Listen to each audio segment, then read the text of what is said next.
Okay, now Sunday is the 100th anniversary of the sinking of the Titanic, and I just wanted to mark the occasion. I will not be available to make videos Sunday and stuff like that, so I'd like to mark the occasion. It is the 100th anniversary of the greatest peacetime disaster in maritime history. It's not as great as Pearl Harbor, but Pearl Harbor was a military attack. But for peacetime tragedy, I think it's the greatest tragedy. I've heard a couple of people say there were a couple of worse incidents in history, but Titanic stands as the defining moment. I remember when Titanic was recovered. Not recovered, it's still fucking down there, but I remember when it was discovered. The man who discovered the book, Robert Ballard, is the great-grandson of frontier lawman Bat Masterson. I got these books when I was a kid. One is The Discovery of Titanic by Dr. Robert Ballard. One is Exploring the Titanic by Dr. Robert Ballard. I had these when I was a kid, and I never, ever read them until 2 weeks ago. Yeah. And when these books were written, a couple of Titanic survivors were still alive, and Dr. Ballard mentioned a couple of them. Now, obviously, I just got done watching Lost Worlds, Titanic, the shipyard where it was built. They go to the shipyard, and they show the shipyard where Titanic is built. Today, that shipyard is a freaking ghost town. Modern marvels, Titanic tech. I DVR'd that. I gotta watch it later. There's gonna be documentaries up the ass. There has been already. There will be more so. You will probably see Sunday. You'll probably see marathons of everything. That stupid movie is gonna be in 3D in the theaters. I saw that in the theaters. I know a little bit about the Titanic, but I'm not a historian. So if I were to talk about the historical facts of the Titanic, I would need a 5-hour video, and I would need to bring in experts. But I just wanted to mark the occasion. There are a few facts that I wanted to go over. First, I'm always the type of guy that talks about the doomsday scenario and the aftermath.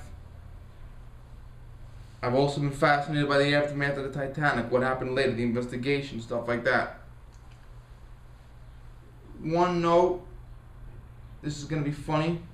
The James Cameron movie, Billy Zane's butler has a 1911 on him. Back then, they really didn't care if he brought a gun across country lines. Maybe they did it illegally, but the 1911 is stainless steel.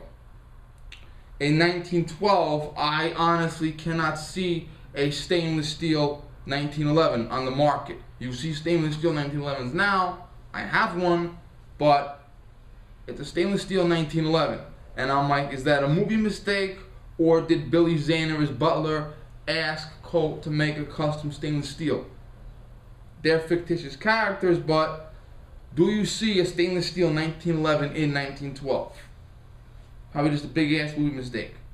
Also, I can't tell the mainspring housing if the mistake was stupid enough to show a 1911 A1, which was invented in 1923, in 1912. No, 1924, I'm sorry. The 1911 came out in 1911. The 1911 A1 that we see in World War II was 1924-ish. Okay, so if you see Titanic the movie and the butler has the A1 with the hump mainspring housing, big ass movie mistake. Also, there's a very disturbing scene in the movie, which is why I don't watch it anymore. It upsets me. No, it's not Leo drowning. That makes me glad. Mr. Murdoch was one of the senior officers of the Titanic. He was last seen moving women and children into the lifeboats. He is by definition a hero. He did not save himself. He instead stayed behind and saved others. He never attempted to enter a lifeboat himself. And in James Cameron's movie, Mr. Murdoch shoots Tommy. Tommy is a fictitious character. Now, you cannot have a real character, i.e. me, shooting a fake character, i.e. Captain America.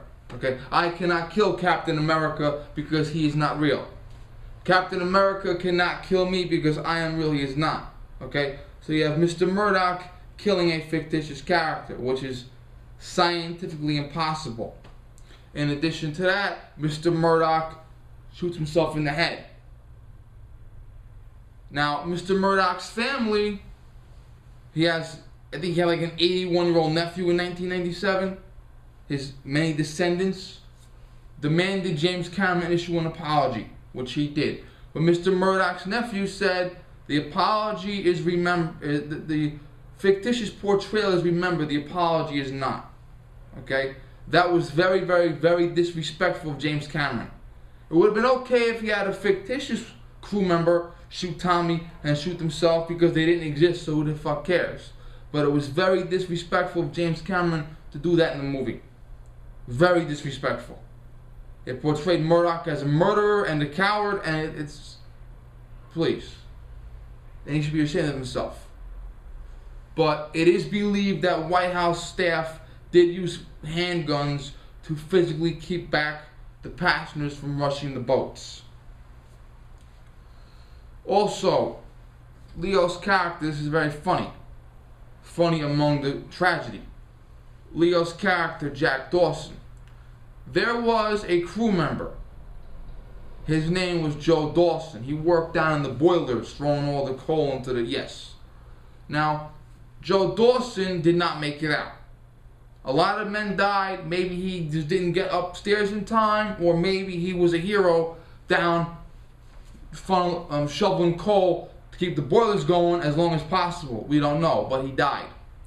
Now, some bodies were recovered. Some bodies went down with the ship. Most did not. Most stayed up top and floated in their life vests. They were called life belts back then. And they froze to death. They didn't drown. Now, when a couple of these ships came by to pick up the dead bodies, if a dead body looked like first class, they gave it a first class treatment in the morgue on board the boat. If the body looked like second class, they gave it like a second half-assed, put it away in the freezer or some shit like that. And they had a giant ass freezer room, like a compartment or some shit, that was just very cold, and the third class passengers were just thrown the fuck in there. The bodies were treated according to class. Joe Dawson was a crew member, and because all third class passengers were working stiffs, and because Joe Dawson was a working stiff, it was entirely possible he was mistaken for a third class passenger, not a crew member. He was thrown in with the fucking ice. Now, the giant cemetery, I forget, god damn it, I'm going to put it up in the link. There is a giant cemetery where many of the passengers' bodies are. And when they wrote Mr. Dawson's tombstone, they just wrote J. Dawson. And many decades later, James Cameron wrote his stupid movie with fictition and all that other bullcrap. And every stupid white girl in the Eastern Hemisphere, no, the Western Hemisphere, went to that grave thinking that was Leonardo DiCaprio's character that was in love with Rose, and they went there and they brought flowers and they prostrated themselves over the grave and cried. And this poor fucking guy died in a boiler room in a ship in 1912, and these stupid white girls who are young enough to be his great-granddaughter think he's Leonardo DiCaprio's fictitious character that froze to death. Okay, so now Billy Zane was also a fictitious character, obviously, in the movie. There's a scene where he picks up a girl and says, "She's all I have left in the world. Let me in a lifeboat, please." Even though he was a fictitious character, that did happen. they do have reports of men grabbing children, sometimes out of their mother's arms, and physically bringing them out and saying, please, this is my child, her mother's dead, please help me out. There's also reports of men dressing up as women, faking injuries maybe, I have a broken leg, hobbling around saying, please let me in a lifeboat. But the Titanic tragedy has a few consolations. I don't know how much my head is in this goddamn thing. First and foremost, there are several very important rules that all passenger ships must abide by. Number one is the lifeboat drill. Captain Smith was supposed to do a lifeboat drill that day, but he decided against it because he didn't want to. Nowadays, you do the lifeboat drill within 24 hours of leaving port, but pretty much every captain out there will do the lifeboat drill before they leave port. And the cruises I've been on, they do not leave until that lifeboat drill is done. Also, it is mandatory. And I went on 2 cruises, I went on 4 cruises. Now, 2 of those cruises, the crew members had their skeleton key. And they literally went down into the cabins and opened the door. Because while you're supposed to practice getting to the lifeboat, they're supposed to practice checking the ship. And they're getting their good practice in. Crew members were literally, in the last 2 cruises I went on, literally going into the cabins, opening the door and saying, yo, upstairs, let's go, move, move, move. And if we weren't docked, you would have thought they were serious. You would have thought it was a real situation because they're like, let's go. It's like in elementary school. You have to do the fire drill. Everybody else, let's go. Upstairs, do it. Put the life vest on and go. Do it. And you go to your lifeboat station and they make the announcement on the PA. If you're in your room, you go to that lifeboat station. If you're not in your room, and the lifeboat station is close to your room. If you're not in your room, you're at the other side of the ship, you go to the nearest lifeboat station. Okay? The lifeboats now have a pilot station, a coxswain station. They're all enclosed. They have bottled water and food. They have radios. They have headlights. You're not friggin' rolling anymore. The lifeboats. Titanic had more lifeboats than required by law. Lifeboats, you had to have, I forget what number it was, X number of lifeboats. Titanic actually had more than required, but not enough. It went by tonnage. If the ship weighs this many tons, this many lifeboats. Okay, here's your tonnage. Alright, so now the rules say there has to be at least 1 seat in a lifeboat for every living person on board the ship.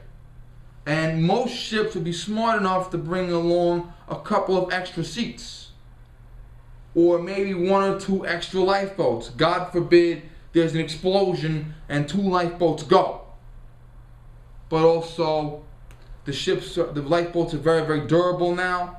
So, if worse comes to worse, standing room in the back or put the kids on the parents' lap.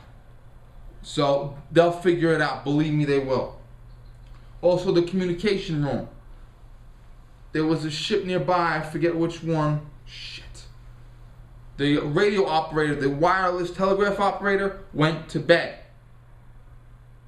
Nowadays, immediately after the Titanic, the major communication operator, he's there.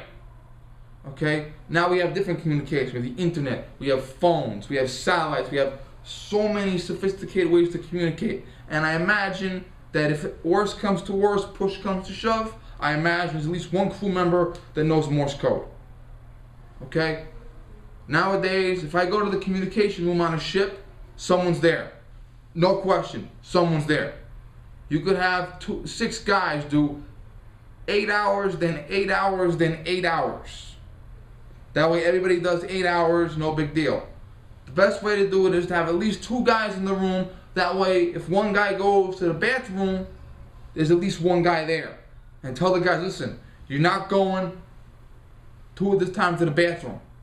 And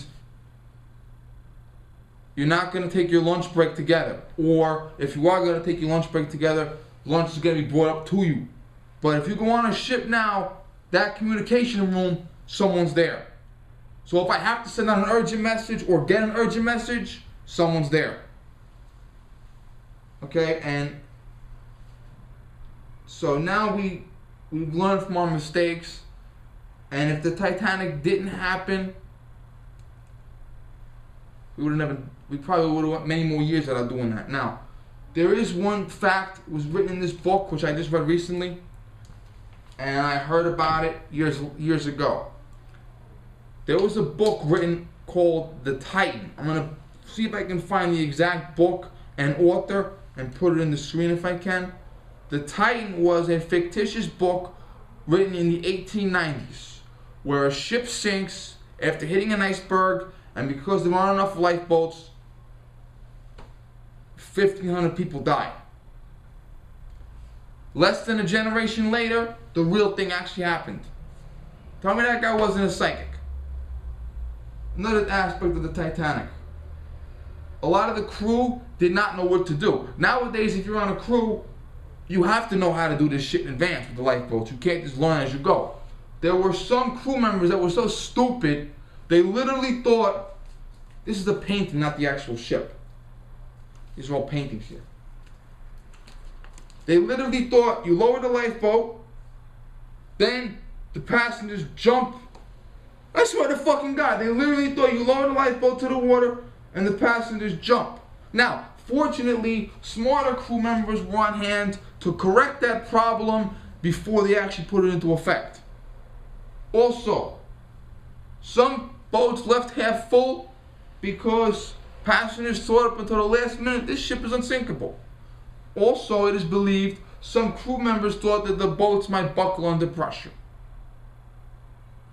Now, there's always a person that says something important and no one listens to him. When you fuck up, you find out in the end you should have listened to him. Now, talk about the fictitious movie, The Towering Inferno. Paul Newman, the architect, tells William Holden, the contract president, you have to use the greatest electrical wiring available. You have to use the greatest plumbing available. You have to use the greatest fire doors and sprinkler systems on the market. William Holden puts the cheapest electrical wiring allowed by law. Okay? The law required you to have the electrical wiring like this. Paul Newman wanted it like this. William Holden opted for the cheaper electrical wiring, the cheaper plumbing. Now, technically, he didn't do anything illegal because the law said you have to have the minimum this, minimum that, which he did. He stayed within the code, but because the building was so advanced, he should have gone higher than standard. Titanic had more than enough lifeboats needed by law. But for their own good reasons, the ship, not a big deal. Even though they had more than required by law, they didn't have enough required to save all the passengers. Now, Thomas Andrews, the chief architect of the ship, attended a meeting. And at the meeting, he said, let's put enough lifeboats on the ship for every single person. He may have literally been the first person in the world to actually suggest that about a ship. But I heard it was Bruce Ismay that overruled him. But he was overruled. Now, if they had listened to Mr. Andrews, maybe they would have had enough lifeboats. A lot of lifeboats would have went out half empty because people were stupid, but they might have saved a lot more people, okay? At the last minute when the ship was going down, if Mr. Andrews was allowed to put more lifeboats on, maybe they would have saved a few more people. We never know. We'll never know. We'll never know. Also, there's a White Star crew member I want you to look up. Her name is Violet Jessup. She was on all three ships, Olympic, Titanic, and Britannic. She was on Olympic when it had that little fender bender in the harbor. She was on Titanic when it sank. And then she was a nurse during World War I aboard Britannic when Britannic was being used as a hospital ship. And she sunk on that one. And she made it off. Violet Jessup. But when someone tells you, put the highest form of electrical wiring in, when someone, well obviously Towering Inferno was fictitious, but it illustrated a point. When someone tells you put the maximum amount of lifeboats you possibly can fit in, okay, listen to them. Because when the shit hits the fan, you're gonna say, you know what? I should have listened to what you told me to do. Fuck. Well, now we're in the middle of nowhere, in the middle of the ocean. There's no moon. There's no lifeboats. The ship is sinking. What is the most common phrase spoken in world history? The phrase that is always spoken in world history. What is it? Too late. Too late is the most common phrase spoken in fucking world history. We should have done a lifeboat drill. Too late. We should have had more lifeboats. Why didn't you listen to me when I told you to? Too late. I want to show you guys a picture.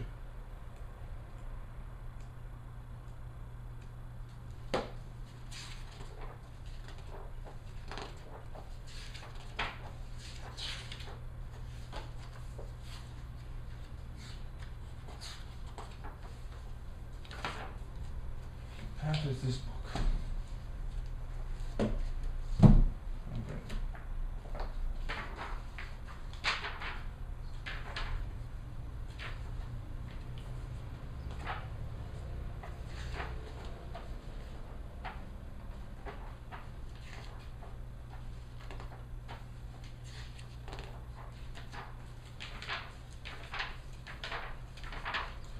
I thought about this the last second, guys. Hold on.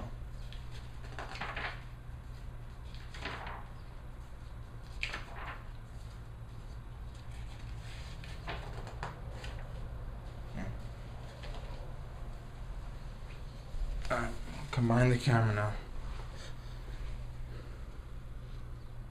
See that where my thumb is? Can you see that? You know what that is?